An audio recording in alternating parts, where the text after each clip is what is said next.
হুগলির চাঁপদানিতে একটি বাড়ির পেছনে বিস্ফোরণস্থল থেকে উদ্ধার 20টি তাজা বোমা তৈরির মশলা ও খালি 12টি কন্টেনার।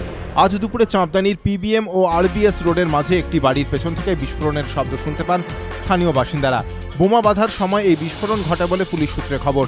এই ঘটনায় জখম মোহাম্মদ সাকিল ও রুস্তম খালেককে চন্দননগর হাসপাতালে ভর্তি করা হয়েছে। ফের আক্রান্ত বিজেপি। উত্তর 24 পরগনার বারাসাতে বিজেপির ছাত্র সংগঠন এবিভিএফ এর মিছিলে হামলা। অভিযোগ, তৃণমূল ছাত্র পরিষদ সমর্থকেরা মিছিলে হামলা চালায়। এই ঘটনায় দুজন বিজেপি ছাত্র সংগঠনের সমর্থক গুরুতর জখম হন। ঘটনার প্রতিবাদে রেল ও 34 নম্বর জাতীয় সড়কে অবরোধ শুরু করেছে এবিভিএফ। অবিলম্বে দুষ্কৃতীদের গ্রেফতারের দাবিতে সরব হয় তারা। এর ফলে শিয়ালদা বনগাঁ শাখায় ট্রেন চলাচল ব্যাহত যান চলাচল, চূড়ান্ত ভোগান্তি নিত্যযাত্রীদের।